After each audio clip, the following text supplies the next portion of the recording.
Process అన్నమాట. Distillation ప్రాసెస్లో ఒక organic solvent, inorganic solvent result చెప్తున్నాం. ఒక ఆర్గానిక్ సాల్వెంట్, ఇనార్గానిక్ సాల్వెంట్ మిక్సర్ని సపరేట్ చేయొచ్చు. సో అది A+B కావచ్చు, A+B+C కావచ్చు, ఏదైనా సరే. ఇప్పుడు మనం దీంట్లో ఆర్గానిక్ సాల్వెంట్, ఇనార్గానిక్ సాల్వెంట్ తీసుకున్నాం. సో కావాల్సిన ఎక్విప్మెంట్ వచ్చేసి ఆపరేటర్స్, దీన్ని హీటింగ్ మాడ్యూల్ అంటారు. ఆర్గానిక్ సాల్వెంట్ వేపర్స్ మండుతాయి, మామూలు డైరెక్ట్ ఫ్లేమ్కి ఎక్స్పోజ్ అవుతాయి. అందువల్ల ఇక్కడ హీటింగ్ మాడ్యూల్ వాడతాం. ఎలక్ట్రిక్ హీటర్ కాబట్టి దీనివల్ల మనకు సమస్యలు అనేవి ఉండవు. సో ఆఫ్టర్ దట్ ఒక round bottom glass conduct, round bottom glass తీసుకొని దాంట్లో మనకి ఇచ్చిన మిక్సర్ తీసుకొని ఈ విధంగా కండెన్సర్ సెట్ చేస్తాం.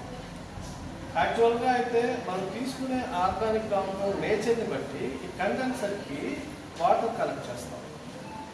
లోకల్ పైప్లో నుంచి ఆర్గానిక్ సాల్వెంట్ వస్తూ ఉంటుంది, చుట్టుపక్కలంతా కూడా ఆర్గానిక్ సాల్వెంట్ చల్లబరుస్తూ వాటర్ ఉంటుంది. కాబట్టి కరెక్ట్గా పర్ఫెక్ట్గా కండెన్సేషన్ జరుగుతుంది. కానీ ఇక్కడ మనం తీసుకుంది సింపుల్ ఆర్గానిక్ కాంపౌండ్ కాబట్టి దీనికే మనం వాటర్ పెట్టలేదు. సో ఇలా మనం చేసిన తర్వాత సో థర్మామీటర్ పెడితే we can get boiling point also. Thermometer పెట్టచ్చు, పెట్టకుండా కూడా ఉండొచ్చు. థర్మామీటర్ పెట్టకపోతే డిస్టిలేషన్ మాత్రమే జరుగుతుంది. థర్మామీటర్ పెట్టినందువల్ల మనకు బాయిలింగ్ పాయింట్ కూడా తెలుస్తుంది. ఈ విధంగా మనము డిస్టిల్ అయినటువంటి వేపర్ అయినటువంటి ఈ లిక్విడ్ ఏదైతే ఉందో దాన్ని కండెన్సర్ కూడా పంపించడం ద్వారా కండెన్సర్ ఎంత పొడుగుగా ఉంటే అది అంత బాగా కూల్ అయ్యి డ్రాప్స్ రూపంలో ఇక్కడ పడుతుంది. ఒకవేళ చిన్న కండెన్సర్ తీసుకుంటే ఈ విధంగా పొగ రూపంలో వేపర్ అయిపోతుంది. యాక్చువల్గా అయితే దీన్ని ఇంకా సీల్డ్ కంటైనర్లో కలెక్ట్ చేసుకోవాలి. కాకపోతే ఇన్సిడెంటల్లీ మనం ప్రస్తుతానికి ప్రైమరీ ఆస్పెక్ట్లో చేస్తున్నాం కాబట్టి ఓపెన్ బేకర్ పెట్టుకుంటాం.